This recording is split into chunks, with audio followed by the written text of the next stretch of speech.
Welcome to Politics Chat, in which I try to answer your questions about modern politics.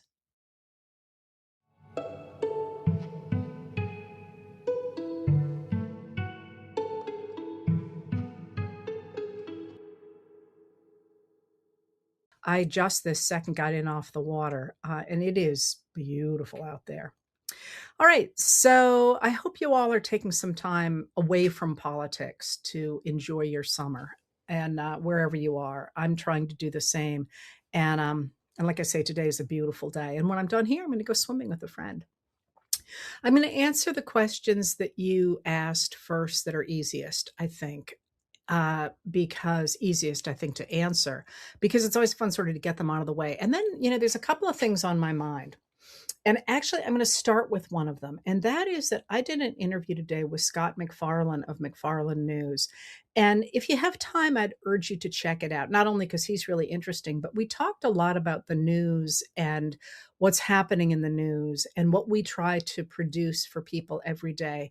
And I thought it was really interesting, the overlaps between what he does and what I do and what that might look like going forward. So I would urge you to check that out. Um, but and that's got me thinking a lot actually about politics, which is why I started with that. But let me cover some of the questions that you asked.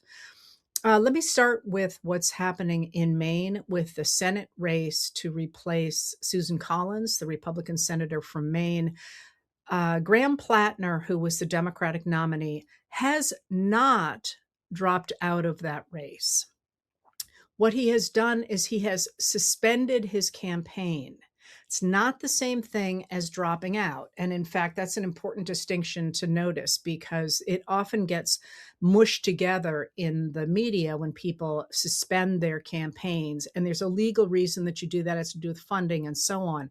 But it also means that you are still on the ballot. So, for example, when Governor Janet Mills suspended her campaign, she was still on the primary ballot. Anyway, Graham Plattner last night suspended his campaign. He did not withdraw from the ballot.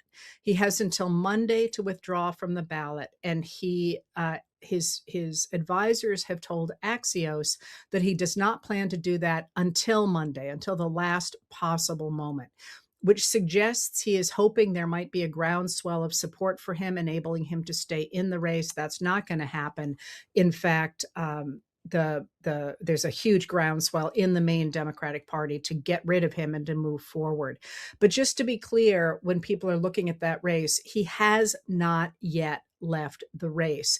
And he's concentrating his firepower not on Susan Collins, the person that the Democrats want to beat, but rather on what he is calling the Democratic establishment. And that's deeply problematic. We are in a moment when the Democratic Party is changing very rapidly, as I've talked about. But the idea that the enemy is within the party rather than outside of it is just misguided at this point. I actually did an interview the other day. Unfortunately, I can't remember with who right now, in which I talked about the fact that parties need both the outsiders to whip up votes and the insiders to get things done, and they really shouldn't be at war. So that's really an unfortunate situation right now. There are a number of people who are eager to destroy both the Democratic and the Republican parties, always have been. The problem with that is that's not a popular position in the country at large. And what happens is you end up losing seats to the people who do that. All right. So then the next question you asked me about was about Mitch McConnell. What's going on with Mitch McConnell? Unclear what's going on with Mitch McConnell, who had a medical emergency of some sort. There is an emergency tape suggesting he had a heart attack more than 3 weeks ago, I believe. And shortly after he had that event, he has been in the hospital ever since. But shortly after he had that event, his wife, Elaine Chao, went to China, leaving him behind. And she came out with a statement either yesterday or the day before saying that there was nothing in his medical condition that required her to stay in the United States while she had a meeting set up in China. The whole thing is extremely weird. A couple of days ago, a number of Republican media figures and lawmakers claimed to have spoken with McConnell. They all said they had spoken with him about 20 minutes. It was canned enough that many people were suspicious that he had had these conversations, including me. But since then, the governor of Kentucky, Andy Beshears, who's a Democrat, wrote an open letter to McConnell's office saying that the people of Kentucky deserve an update on his health. He is supposed to be representing them, and nobody's heard anything or knows anything about where he might be. And that's just odd. It's weird. And one of the themes that I won't hit today, but that is a theme that I'll be picking up in the next, probably in the next few days, unless something else big happens. And that is, always remember that knowledge is power. If you know what is happening, you have the power to react to it. And this is obviously, it's a trope, but it's also an important theme. If you think about Romeo and Juliet, for example, or if you think about Pride and Prejudice, who knows what, who has what information matters a whole lot about how things play out. And the keeper of information, or somebody who can steal information from somebody else, is the person ultimately who has power. And you see this again and again in ideas like gaslighting, the idea that somebody convinces you of something that is not true. They're taking away your power to make good decisions about your own life. And the fact that we have a senator who we don't know what his condition is just odd. And there are many ways in which the Trump administration is not telling us things that we have the right to know. And that's a real problem. We should know what our government is doing. And the fact that we don't is an attempt to make sure we can't react to it. Because if you don't know who is doing what, you can't really fight back. And so always remember going forward that knowledge is power, and keeping knowledge away from constituents is a way to reduce their power. And this is a great example of that. All right, but let's get to the bigger questions and the many big questions that you asked about that I think tell a story, because there are many ways in which today's America is revisiting the events of last year, but they're doing it in sort of a pale copy, which might say something about the way the country is right now. So let's start with the fact that Trump came into office saying he was going to stop foreign wars and so on, but in fact, he has struck more countries than any president I can think of in recent years who wasn't actively at war, like during World War II, and appears to have embroiled us in war with Iran by striking it on February 28th. And this appears to be a war that he can't get out of. At the same time, it's a war he says is not a war unless he wants it to be a war. He has not gotten congressional approval for it or buy-in from any of our allies in this war. But what he has done is twofold. The thing that you're reading about a lot is the Strait of Hormuz carried about, it turns out more than 20, about 27% of the world's seaborne oil. And choking that off is creating inflation around the world, but certainly in the United States. And that is projected to get higher by the end of the summer, not least because we're facing shortages of oil, but also because the Strait of Hormuz also carried about 30% of the world's seaborne fertilizer. And that means that crops will produce less this year, and that's going to cause an increase in prices. And while that's going to hurt the United States very badly, it's really going to hurt developing nations. So you're seeing the effects of Iran in the economy in the United States, where you're seeing, pretty high inflation now, but you're also seeing it in a really dramatic shift in foreign impressions of the United States. The United States of America, has been the big dog since World War II for many reasons, because of the degree to which we built up our munitions, but also because of so many of the alliances that we put together after World War II that really were backstopped by the idea of the American military. And there has been since then this idea that the United States was super strong and it could throw its weight around in a really big way. But what Iran illustrated to a lot of people was that the American military, for all its might, couldn't actually impose its will on a medium-sized power that has simply had to maintain its existence, its governmental existence, and withstand what the US threw at it. And so you're seeing increasingly things like what has been happening at a NATO summit in Ankara, Turkey over the last couple of days, 2 days ago, a day ago, 2 days, a day ago.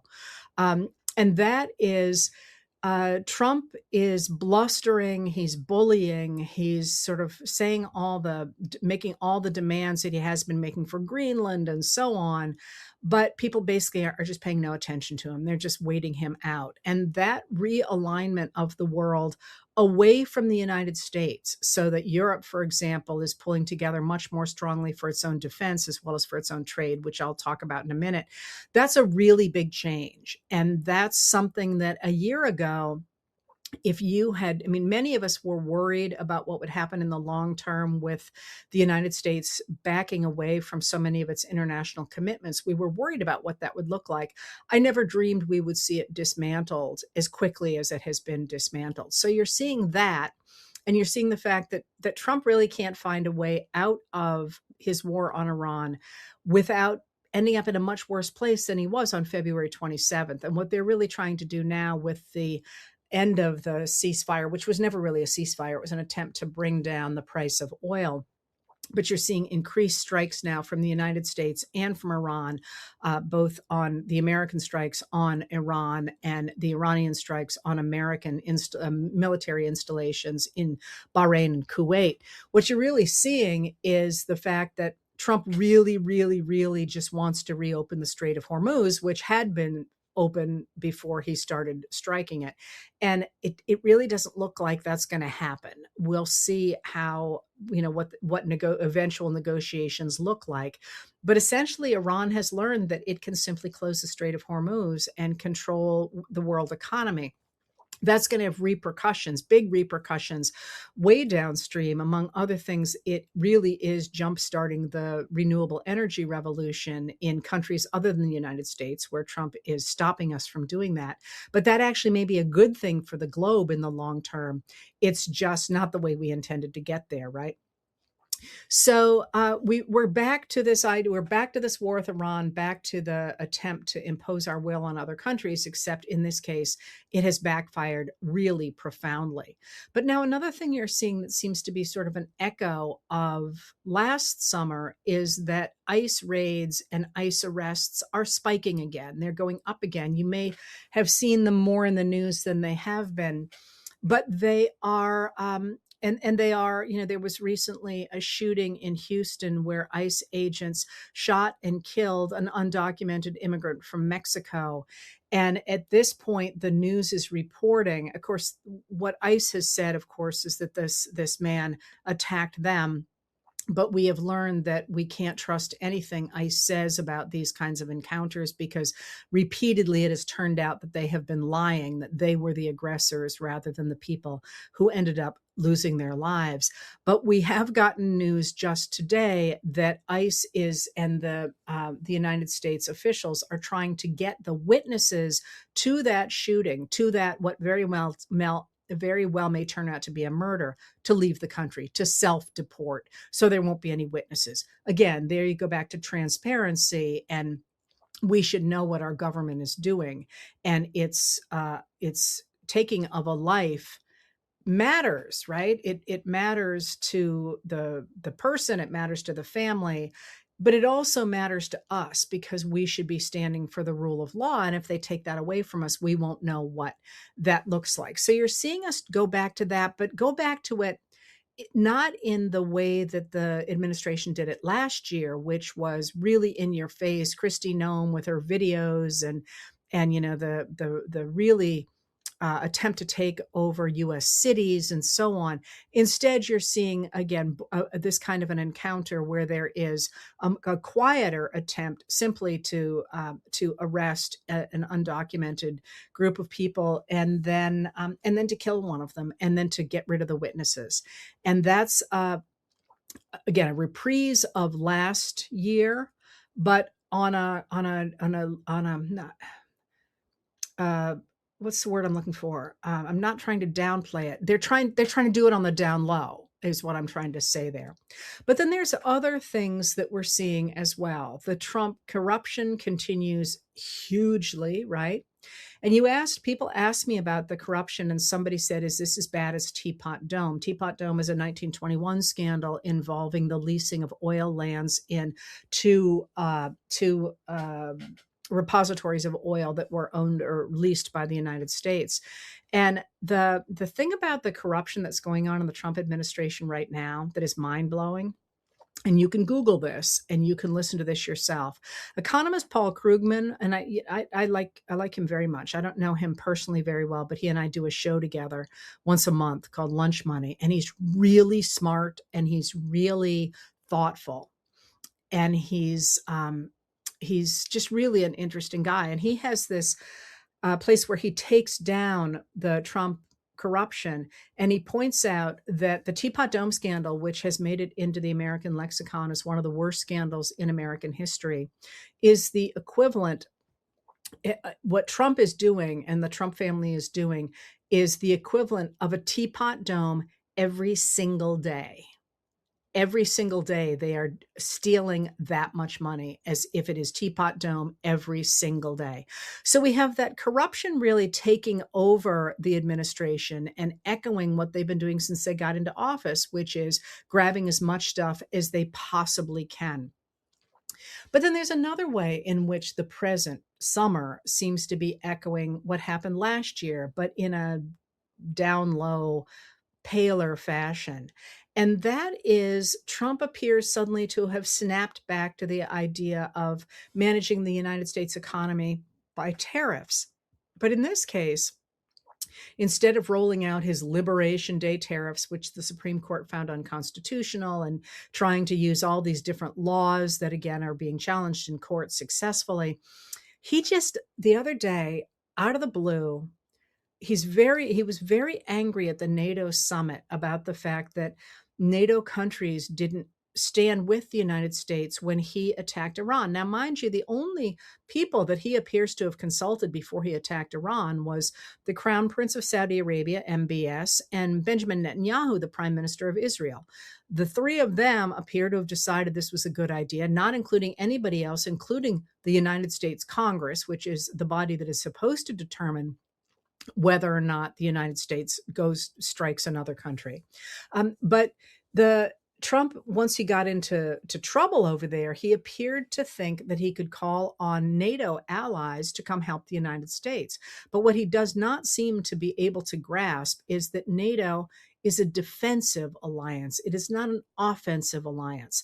So they simply could not say, oh, yes, we will go in, not least because it was a loser's game, right? It was already clear after a couple of days that it wasn't going to work, and that what you would do if you would go in was really risk, destabilizing the Middle East even further, and including your country in that kind of a battle. Anyway, Trump got very angry that Spain had not permitted the United States to use its airfields to attack Iran or its airspace. And the leader of Spain is a leftist, and Trump suddenly just turned, complaining about Spain at this NATO meeting. And Scott Bessent, the Treasury Secretary, was standing behind him, and he said, I don't want to do business with them anymore. We're not going to do any business with Spain anymore. Cut them off from everything, which is wackadoodle for many reasons. First of all, because Trump does not have the power to do in any kind of tariffs that way, which is what you'd have to do. The Constitution literally gives it to Congress and no one else, which is what the Supreme Court said. Also, Train is a major trading partner for us. And finally, the Spain is a member of the EU. So as Krugman again pointed out, it would be rather like, the EU saying we're not going to do any business with Florida. I mean, it just doesn't work that way. This is a major trading bloc. So this one of the things that this did was it highlighted Trump's deteriorating mental state. And I have to say, somebody complained recently in public that I speak about his mental state. And I would say at this point, if you are not speaking about his mental state, you're doing your viewers a real disservice. And I would urge you to watch him yourself. His videos are available on YouTube. The White House doesn't publish them anymore. They cut them before they publish them so that you don't necessarily see what's going on. But if you have any doubts, I urge you to watch them and see what you conclude from them. The fact that, for example, he referred at the NATO meeting to the Islamic Republic of Japan, strikes me as being a bit of a problem and appeared to confuse Zelensky and the president of Ukraine and Vladimir Putin, the president of Russia. I mean, there's his capacity to do the job seems impaired. But then there's some other things going on as well. One of the things that is hanging out there right now, Epstein files, those Epstein files are not going away. Katie Fang is an independent journalist, sued for a number of them, and the judge granted her lawsuit, said, you're right, you have to turn these things over by July 2nd. They were specific files from the Epstein files that had been redacted that she said should not have been redacted. And the judge said, yeah, you better do it or tell us why not. And the Department of Justice basically said, we're not going to do it. We think we have done everything we have to. We're not going to do it. That, of course, is being challenged, and they're not going to go away, those files. There is also, speaking of which, the fact that Trump is now trying to get his acting Attorney General, Todd Blanche, confirmed by the Senate. And again, this is a weird reprise, if you will, of last year when you had Pam Bondi in there. And Pam Bondi was absolutely an operative. But when she was confirmed, she had been the Attorney General of Florida. She did have a bit of a resume. It wasn't necessarily clear.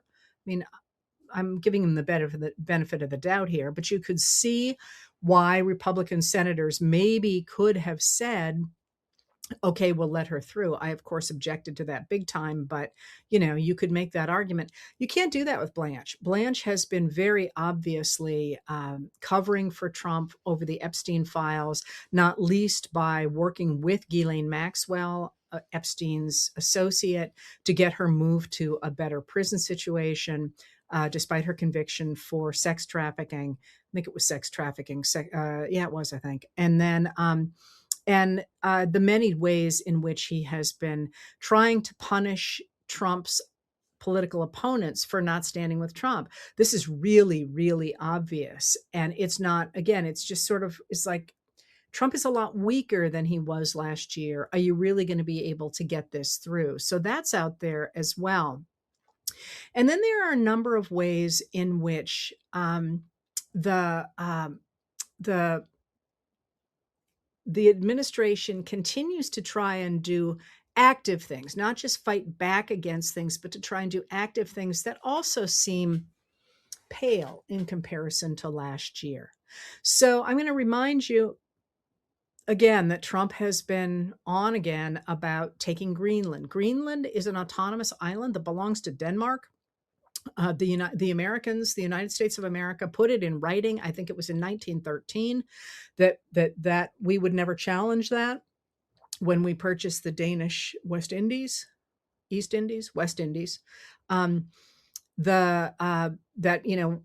is part of a treaty, and he suddenly has decided that the United States should take Greenland. Greenland is an ally, by the way, and if the United States wants to work more closely with it, it certainly could do so.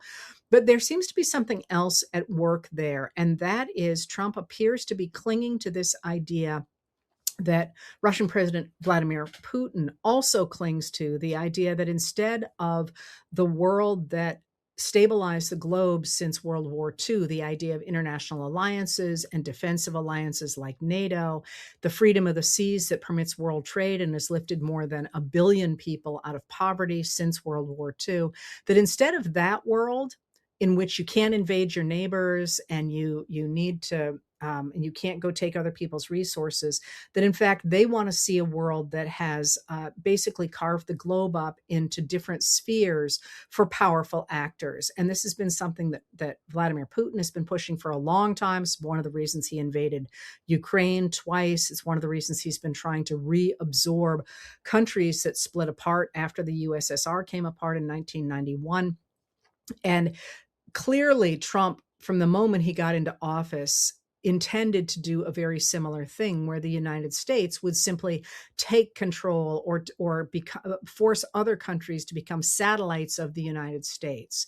So while people are looking at Greenland right now, and Trump is once again talking about Greenland, there's also been a move from the White House to have a meeting at the White House of, so far they've invited 60 countries to stand against what they are calling left-wing terrorism. And the European countries that have been invited to this are looking at it like, our real problem over here is not left-wing violence as much as it is right-wing violence. Although, there is some of both for sure in every country, but the real looming problem for the European Union and for the United States of America is on the right now, not on the left. But one of the pieces of this is that in the moves that the United States under Trump has made in Latin America, especially, but also to some degree in South America, has been to prop up right-wing leadership in those countries. In Javier Milei, for example, and for the United States got involved in the election in Honduras, and by saying that they will stand against left-wing terrorism, it sure looks to me like they're talking about gaining even more control over the governments in to the south of us, where they will be able to exercise the kind of spheres of influence that Vladimir Putin has called for and that Trump clearly likes the idea of. You think about things like the fact that the United States went down into Venezuela, took out the leader of Venezuela and his wife, and permitted the member of his party to stay behind, Delcy Rodriguez, who is now working with the United States. And, you think about that and you think about the fact that according to the best sources we have, once again, this is not transparent, the United States has taken about $8 billion of oil out of Venezuela since that I guess you should call it I don't know what you call it, a coup, I guess, in Venezuela in January, taking about $8 billion out. As you know, Venezuela had a horrific, heartbreaking set of earthquakes on June 24th, and the United States has pledged $300 million to help the country dig out from that earthquake. And, math is not my strong point, but I think that that's something that should have somebody looking into it personally, because we don't know what's happening to that money, that oil and the money from it he's taking out. So you have that sort of spheres of influence theme there. But then you also have what people are looking at with this idea of left-wing terrorism that the administration is pushing, and that's the attempt to criminalize the idea of political opposition to Trump with the argument that those people who are standing against him are communists. Now, I want to call out here, there is something circulating on social media saying that it looks like a Trump post from Truth Social, and it looks like he is saying he's going to put communists in jail. That is fake. That is not real. All right. It looks real. It is not real. And if you see things like that, and people are reacting hugely to this, because it's not outside the realm of possibility. I've said this to you before. There is a website called trumpstruth.org that collects everything that he puts on Truth Social. And to me, it's just an absolute godsend, because if you tried to use Truth Social, as I did when I was trying to do this without Trump's truths, it's really, really hard to use because it's flooded constantly with advertisements. And you just, you click on something and it jumps. I mean, it's really difficult. And now that you can find his tweets in order, without the advertising, it just makes following him a lot easier. And so that's the first thing I did. I saw that purported tweet, and then I went to Trump's Truths, and it wasn't there. And then I went back to social media and discovered everybody else saying, "Oh, this is fake." And I thought, well, I could have saved myself the time of going over. But just so you know, that is not true. That tweet that is going everywhere. Now, that being said, Trump very clearly is doubling down on the idea that his opponents are communists. This is really interesting from a psychological perspective for Trump, because Trump really, if you think about him, which I have done more than I want to, let me tell you, but his great moment in the sun, the moment when he was on top of the world, was the 1980s. And much of his mindset remains in the 1980s. And his glee with which he has glommed onto the word communists in this moment just strikes me once again of him being back in the 1980s and ever so happy to be there. But for the rest of us, the threat of communism is just gone. I mean, for most Americans at this point, you haven't really lived in a world that was dominated by the great communist powers, and even powers that are nominally communist now are really not fully communist any longer. But he clearly thinks that that's such a frightening word that people will react crazily to it. And this is interesting for me, because the idea of communism and socialism in the United States is very different than it is in the concept of international communism. We start to see people complaining about socialism and communism in the United States in 1871. That's before the Bolshevik Revolution of 1917, 1871. And it comes out of the American South, where white Democrats, formerly Confederates, don't want black voting. And what they say is that it's men at this point, black men are uneducated and they are poor. And if you let them vote, they're going to vote for politicians who will promise them roads and schools and hospitals and so on. And those can only be paid for by tax dollars. And because only white people have any property, that's going to mean a redistribution of wealth from white people to black people. And that's socialism. And after the Paris Commune of March through May of 1871, they begin to call it communism. This is long before people are talking about imposing Marxist governments on the rest of the world.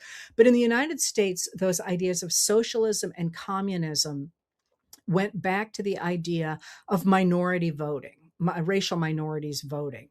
And I think Trump unconsciously, because I know he doesn't know this history, is tapping into that. Basically, it's something that an embattled white group of people has rolled out every time they want to make sure that minorities can't vote. So one of the things that people ask me about every single week is that old chestnut, we're not a democracy, we're a republic. Why is that? Where did that come from? That comes from the John Birch Society in the 1950s and 1960s, when they were trying to justify not permitting black voting in the United States. And what did they say? They said that black Americans were communists. Now, in that period, there is overlap between communism and certain black activists in the United States, but that's really not what the heart of that equation is. Nonetheless, I think what Trump is doing when he talks about communism is he's basically saying us white guys have to stick together, because anybody who's complaining about anything I do is one of them guys, right? And all the things that you can shovel into that bucket of communism. So one of the things that people are identifying with this push for the White House to go after left-wing terrorism is to take opponents of Trump, those he is now calling communists, and that he identified in September of 2025 as being terrorists, put them all together and use the American government to go after them. And that is a very, very real issue. You saw that in the Broadview Six. You saw that in the Prairie Land case, where they took people who were simply protesting ICE, said they were a conspiracy, and tried to throw the book at them, even if they didn't know each other, for being part of a conspiracy. And that's dangerous. That is out there. And that's probably part of what's going on. It's not faring well in the courts, by the way, with the exception of the Prairie Land case, which is going to be appealed for sure, because it's bonkers. So there is that. But while we're at it, there's one more piece of this. You may or may not have seen this, and that is that the Trump administration is still trying to go after voting. It's been shot down on the idea of using state voter rolls and putting them through that system to try and suss out whether or not non-citizens are voting, which they're not. But what that does do is it turns up about at least a 14% failure rate, throwing that many people off the voter rolls. And that's why the courts have stopped it. But as of yesterday, the Department of Justice has written to election officials in all 50 states and the District of Columbia. Now, I haven't heard about the territories, but they have written to all those groups and said that if any non-citizens vote in those areas, the elections officials will face criminal charges. And this is, truthfully, a number of election officials are basically laughing at it, being like, really? Like, they're clearly trying to intimidate people into self-censoring what they say, into preemptively censoring and getting rid of things on their voting rolls and so on. But it is kind of a last ditch. I'm going to do this, and you're going to, if you do this, I'm going to throw criminal charges at you. And that's really something that is a real stretch, to say that they're going to try and intimidate election officials by saying they will be criminally charged in the case of non-citizen voting, because that was Harmeet Dillon who came up with that. So they still are out there trying to stop people from voting, but it looks a little less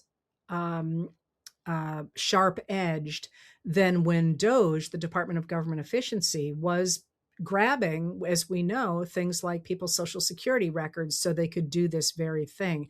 And the Department of Government Efficiency officially ended on July 4th, 2026, after cutting not at all, actually costing the government significant money and bollocksing up a whole bunch of our different systems. So that's different there now too as well. But I wanted to end today with something about this idea of communism and this idea of where we are in this country. To be clear again, communism, not in the American sense of white guys don't want black guys to vote in 1871, but in the sense of what it means as an economic system. What that means is that the government takes over the means of production, like the steel mills and the cracker mills and the railroads, and the people collectively own everything, in theory anyway, and the state administers that ownership. The government tells you where you're going to work. The government tells you, what to plant. The government tells you how to do, how to run your government. Now, how to run your lives, how to run your economic lives. And what's interesting about that is, in fact, it's the Trump administration that is currently taking pieces of business and telling them what they should be doing. And that's not getting nearly the attention it should. And they're not doing it because they're communists. They're doing it because they're authoritarian. But that often happens, of course, with authoritarianism. So I'm not suggesting that Trump is communist. I'm suggesting that he's an authoritarian and using the same methods that the communist ideology calls for. Now think about it. Are you seeing anybody calling. I mean, I suppose there's somebody calling for it because this is a big country. But do you see any major figures who are standing against Trump who are calling for nationalizing the country's factories? I mean, I'll wait. And frankly, by the way, well, I'll get there in a second. So what we have otherwise going on here is something that we do need to be talking about, and that is the opposite of communism. And that is when you get an extreme form of capitalism where you have very little regulation, very little checks on what a very few wealthy people can do. Because what they tend to do is they tend to concentrate wealth among themselves and hurt everybody else, either with the way they treat their workers or what they don't pay their workers or with the pollutants they put into our baby formula. That's back on the table now. Remember how much crap former President Joe Biden got when there was a shortage of baby formula because a laboratory had closed down because it was contaminated. And he had Operation Baby Lift and he brought, or Baby Formula Lift or something, and he brought in formula from all around the world so that they took care of those shortages. Well, now it's back in the news because there's another contaminated baby formula factory. And so that idea of having unregulated capitalism, being able to do whatever you want, is the problem that we're facing right now. And I pulled a quotation for you because pushing back against that, against the idea that you should basically turn all of us over to a very few, very wealthy people who can pollute as much as they want, can adulterate our food. You know, the reason we got the laws about protecting our food is because literally milk producers at the turn of the last century, the early 1900s, in order to keep the milk fresh, they would adulterate it with formaldehyde. And in order to make it look like it was richer milk than it was, had a higher fat content, they would put chalk in it. And so, and you know, before pasteurization, it often carried diseases, including tuberculosis. So we got regulations to make sure that people couldn't do that to us. And actually, women were a huge part of stepping up to the mat on that one because their children were getting poisoned. And I always like to point out to people that it was organizations like the Food and Drug Administration that stopped what was a common practice, again, at the turn of the last century, of painting candy with lead paint. One of the reasons you were never supposed to take candy from a stranger, you know, that has really different connotations now, but because the candy, which looked beautiful in the window, would be painted with lead paint. So your kid would, if the kid bought one of these lollipops, they were literally eating lead paint, which is not a good thing, right? So this idea of turning us over to the Trump vision of we'll just trust the rapacious billionaires like Elon Musk or Peter Thiel or whomever to do whatever they want is absolutely anti-American. This is something Americans have fought against since the first industrial revolution. And I pulled this quote for you from FDR, talking about how when he came into office after the Great Crash and during the Great Depression, which was really exacerbated by the lack of attention to regulations in the stock market, for example, and in banking, this is what he said. He said, "We had to struggle with the old enemies of peace, business and financial monopoly, speculation, reckless banking, class antagonism, sectionalism, war profiteering." Sounds kind of familiar, right? And then he says this about those people who are running the country this way. They had begun to consider the government of the United States as a mere appendage to their own affairs. We now know that government by organized money is just as dangerous as government by organized mob. Communism is what he's talking about there. And then he goes on to say, one of my favorite lines from him: "Never before in all our history have these forces been so united against one candidate as they stand today. They are unanimous in their hate for me, and I welcome their hatred."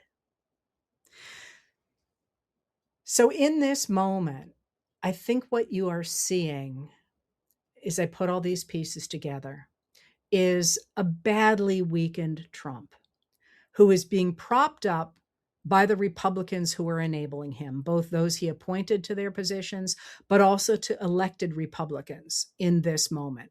And they should be called out for it, because the fact that the United States of America is being led by somebody who will simply turn at NATO and say, "I'm not going to trade with Spain anymore," is cuckoo for Cocoa Puffs. And they should be held responsible for what is happening in that White House now. But I would also point out that in this moment, last year, we were really, really frightened, both of what was happening then, but where it was going. And I have said to you for a long time, it's going to get worse before it gets better. And I'm still on that kick, by the way. But think about where we were last summer and what the country could look like today. It could look like just taking trade. Those tariffs could have stayed in place. Trump could have made them higher. He could have destroyed the economy 100% by now. And instead of being able to do that, and mind you, he's not doing it any favors, he's sort of saying off with their heads to anybody who wants to trade with Spain. There are many ways in which the things he attempted to do have been watered down, have been made a paler copy of what they were before. That does not mean they are not still dangerous. They absolutely are. And when we're on the other side of all this, there's going to be a lot of reckoning to do, both in terms of holding people accountable, but also in terms of making sure that these things never happen again. But our resistance to the rising authoritarianism of the Trump administration has not been in vain. You are seeing real heartbreaking destructions and death, and the destruction of our standing in the world and our economy, and even our national monuments, right? The reflecting, I liked the reflecting pool, and I hope I get to like it again. But standing against this has mattered.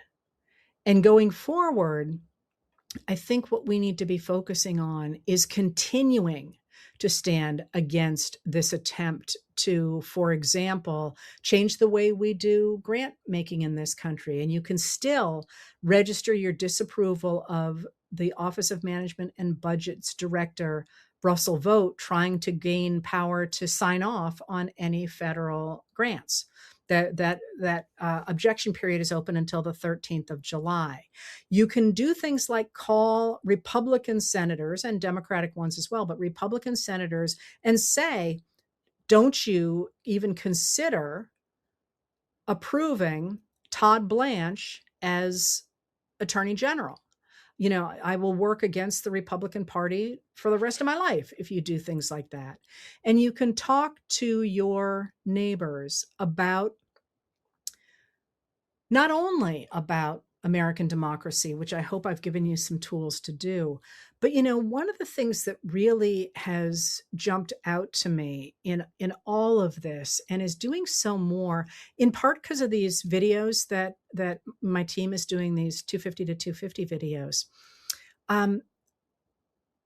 The people who are coming together across all kinds of boundaries are having a good time together. We're making new connections, and we're actually building something.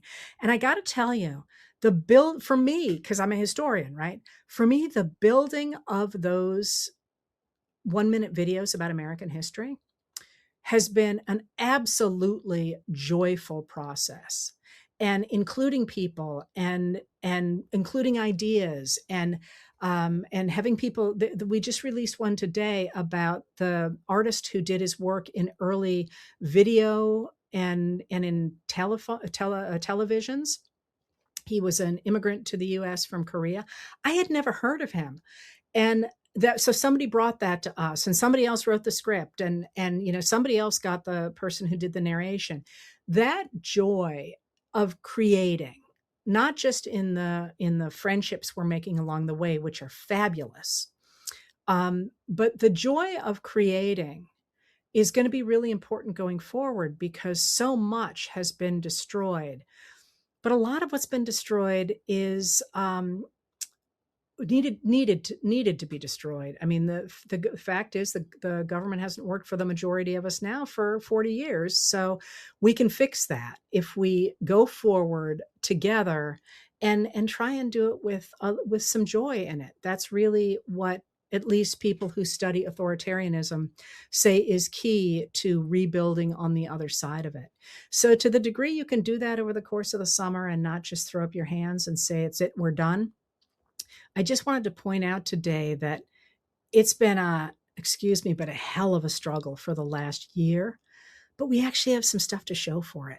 It's not the building that I would have liked to have done. My whole life has been fighting a holding action. I would like to have spent my life building, but don't let anybody tell you that the resistance hasn't been worth it, because you can look around you at the way the White House is operating right now and see that that they're not able to exercise the kind of power that they were able to even a year ago.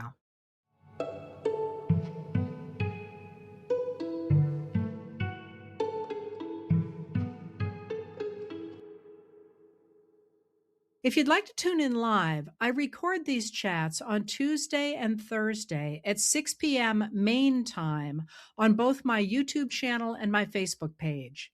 If you want to hear more from me, I write Letters from an American every night. It's available on Substack and on Facebook, and the audio version of the nightly letter is available the following day wherever you get your podcasts. And finally, on Saturday mornings, I talk with Dr. Joanne Freeman, the historian of the early republic, professor, and dear friend, about history and politics. We call our talks What the Heck Just Happened, and you can find them on YouTube. Politics Chat is produced by Lauren Westfall, music by Andrea Von Kampen.